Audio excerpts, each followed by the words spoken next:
Hello, and thank you for being here. My name is Chrissy Hodges. I am an advocate for OCD, bringing awareness to mostly pure OCD, which is also the title of my memoir.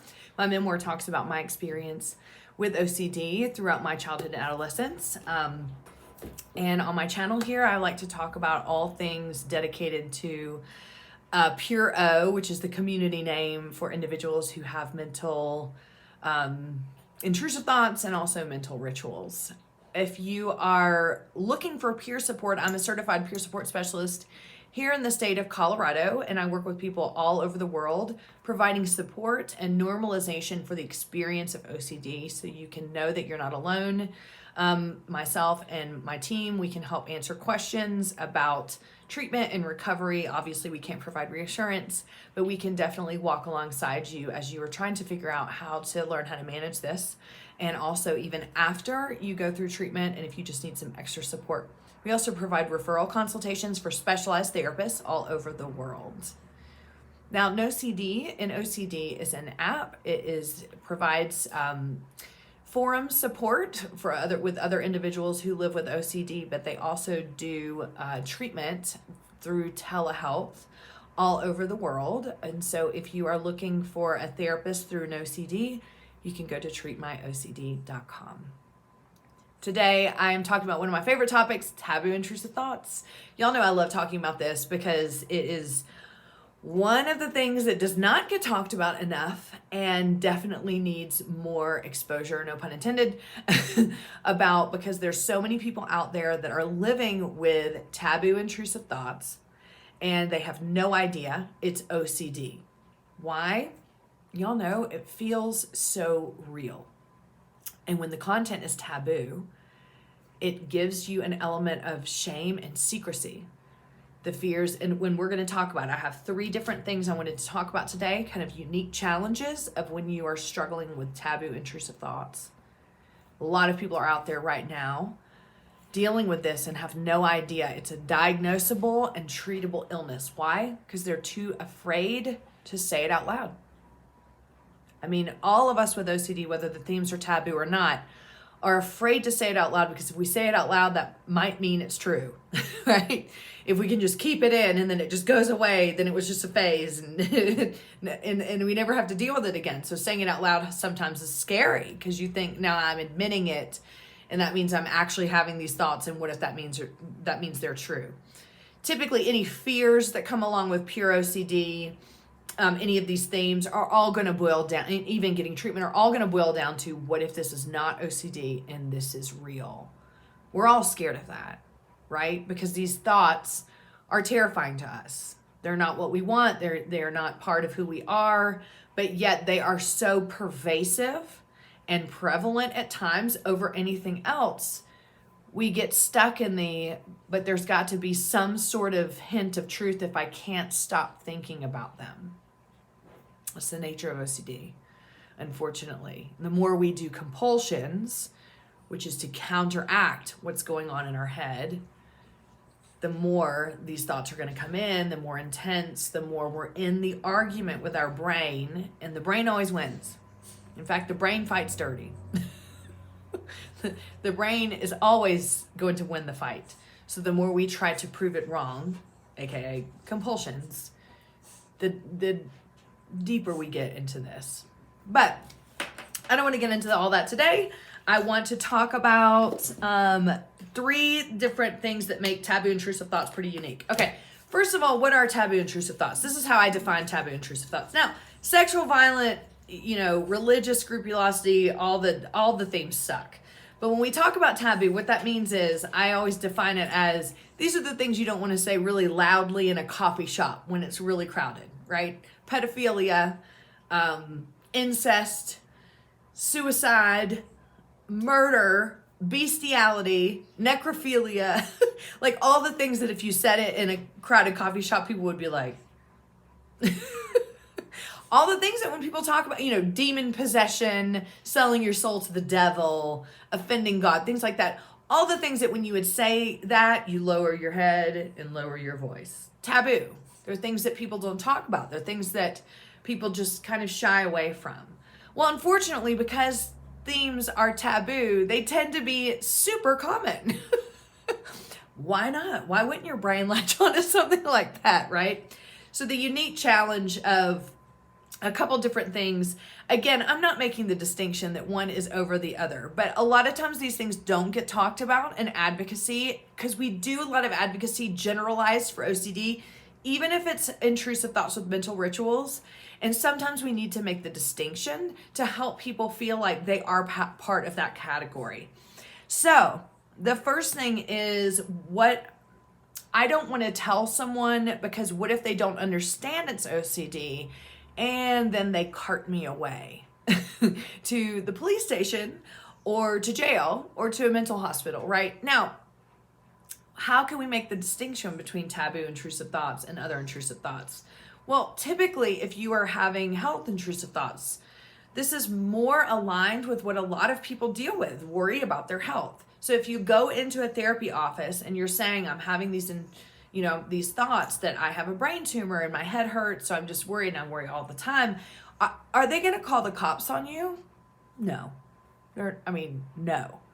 But if you walk into a therapist's office and they don't know what OCD is, and you are not articulating it because maybe you don't even know what OCD is the fear there that if I'm telling you I'm having intrusive thoughts about harming kids, the fear's there. Could they call the cops on me? So that keeps people from telling therapists that this is OCD and you need to get your shit together and learn how to recognize it and treat it, right? So my suggestion for people is this: when you're going into treatment, and if you're here, you obviously know that what you're experiencing is OCD. Yeah, I just reassured you, but you probably are like, no, maybe mine's not. But anyway, if you're here, you have an idea that what you were experiencing is OCD. So this is my suggestion if you're dealing with taboo intrusive thoughts, and that's one of your fears. Are the cops going to get called? Am I going to get carted off to a mental institution or jail, right? Go in armed with literature. Plop it down in front of your therapist. Okay, great websites for this: madeofmillions.com, ocdonline.com, ocdla.com, ocdbaltimore.com. All of these websites have articles. Lots of them are quoting research on this stuff. Print this out, hand it to the therapist, and say, this is what I'm dealing with. It takes the pressure off of you feeling like you have to convince a therapist that you know more than them, even though most of us do. Not all of them, but I'm just being real. So that's a big fear that people who have taboo intrusive thoughts kind of have to deal with over just the normal everyday I have intrusive thoughts. So the second thing is going to be, what if people don't believe it's OCD? Right? So let's say you find out that this is, that fears about harming people or harming yourself are part of OCD and that this is the thing that you're dealing with. Okay, so maybe you want to tell your loved ones. The big fear here, now I know that with every theme of OCD, we're all worried it's not OCD and this is real. But the difference is if I go to someone and say, I have the fear of vomiting, which is also part of pure OCD, I'm less likely to get some pretty hefty judgment from people I know. Now, I'm not saying that the fear of vomiting is less tormenting or less miserable than any other sexual violent intrusive thought. Because by the way, I have that and I also have sexual violent intrusive thoughts. And let me tell you, they're equal in their own right. They both suck. When I have the fear of vomiting, I'm always like, please let me think I have POCD. When I have POCD, it's like, please let me just think I'm gonna vomit, right? So we're not comparing in that way. They're both horrible and that you both suffer. But the difference is that when people find out that I have the fear of vomiting, they can almost relate to it. Of like, I don't like to vomit either, or maybe they do like to vomit, I don't know. That is the difference in between me saying to someone, I have fears of murdering someone or harming myself. That sends off alarm bells. Again, it's taboo. People don't know what to do. People don't know how to respond. And the big fear behind that taboo theme is, What if people can't or aren't capable of or aren't willing to believe that this is OCD? So this obviously puts people in a state of not wanting to share. And as we know, when you keep things in secret and you keep things to yourself and you aren't able to connect to other people or able to really talk to people about what you're experiencing, that you can start to develop a lot of shame with that, and loneliness and sadness. And so, and especially with OCD, then you can start feeling like, well, people just don't know who I really am if they don't know all of these thoughts. Now, with that, you have to be careful of the confession compulsions, because if you start telling people what you're thinking because you think they need to know, then it's probably confession. But in general, I'm just talking about right now how hard it is for people that feel like they need to keep it to themselves because of the taboo nature of their theme. So lastly, and this one is really important, and I think that this is where a lot of therapists in our community miss the mark. This is very much when we get into treatment, there's the idea that the themes don't matter, and if you don't do treatment, it's your fault. I mean, I can't with that, because the themes do matter to us. Now, if we're looking at this behaviorally, okay, so when we're doing ERP, our goal is to communicate behaviorally to our brain there is no threat. Do the themes matter in that? No, they don't, right? Because if you can take the theme out, we're just doing the exposure and the response prevention, which is then telling the brain there is no threat there, so I can stop sending signals. Go read Dr. Phillipson's article Choice for more information on that. But the themes do matter in whether or not people are going to be willing to risk getting treatment. And this is where we miss the mark as the community. Because the more people pound sand and say the themes don't matter, the more we're leaving a lot of people in the dust or in the sand, no pun intended. I don't even think that's a pun, but whatever. The more we're leaving people behind, because the more that you sink your feet into the concrete of believing that the themes don't matter and it's everybody else's fault that they don't do therapy, the less we are treating the whole person and understanding just how deeply people are impacted by taboo themes. I'm being as nice as I can right now about that point. The reason why is when I get treatment for, let's say, I'm just trying to think of something, pretty neutral. If I get treatment, well, we'll just use the vomit thing again. If I get treatment for, the fear of vomiting, then treatment doesn't seem risky, as in to harm someone else, right? So I'm going to be doing ERP in regards to my fear of vomiting. Or if I have fears of AIDS, I'm going to be doing ERP and exposing myself to things that are going to raise my anxiety about having HIV or AIDS. That's not impacting anyone else. There's very little risk to that, barring me having to cut myself and, put other people at risk. But hopefully therapists are ethical and wouldn't do something like that. But so the risk is not on other people. So this is where we miss the mark. When there are taboo intrusive thoughts, people resist treatment because they feel like the risk is too great. Okay, so the prime example here is POCD, especially POCD if you have kids. I mean, let's weigh what someone might go through if they go to therapy and they have kids and they're like, I'm having intrusive thoughts about my kids and I'm terrified and I'm not in the room with them anymore. So obviously their parenting is being affected because they're so scared that something might happen. And the therapist is like, oh, the themes don't matter. Just go change your baby's diaper. Maybe you'll molest them. It's like, no. Stop it. I mean, we understand the premise here of you've got to expose yourself and you've got to be doing these things that are causing fear. But do you actually think that someone is going to jump into therapy if they think they're putting their kids at risk? No. And so this is what happens with taboo intrusive thoughts. So we're talking about bestiality intrusive thoughts, pedophilia intrusive thoughts, suicide intrusive thoughts, murder, what else?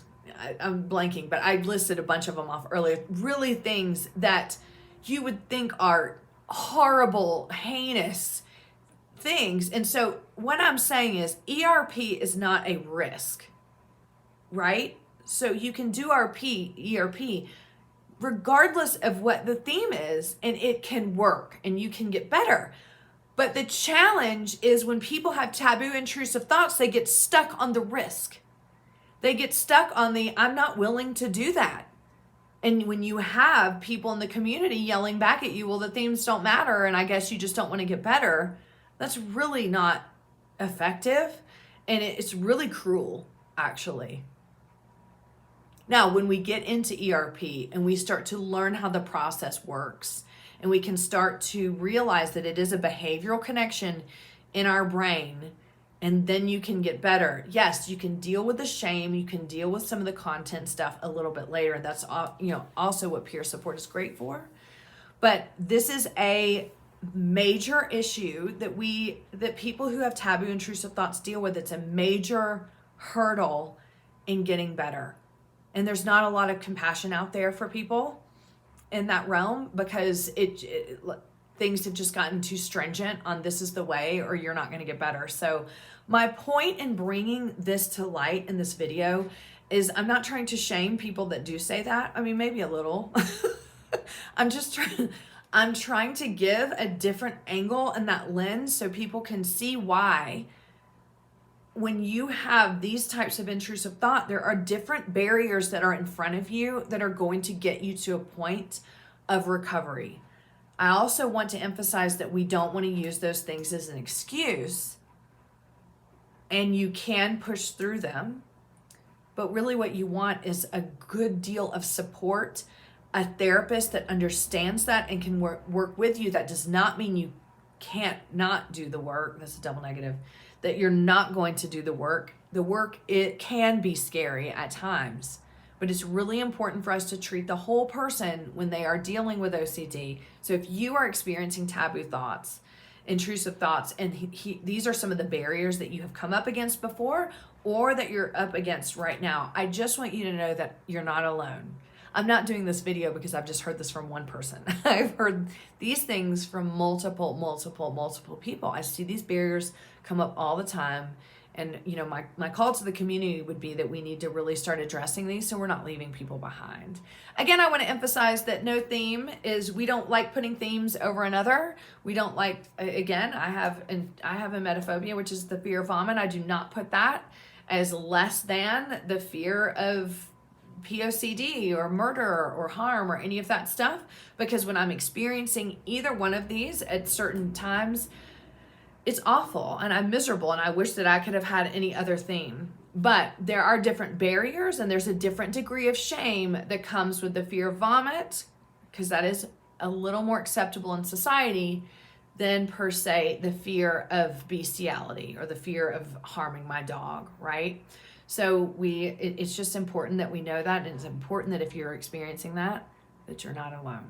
So I hope that you could take something away from this today and that you understand where I'm coming from, and that if you are experiencing taboo intrusive thoughts, I'm so sorry.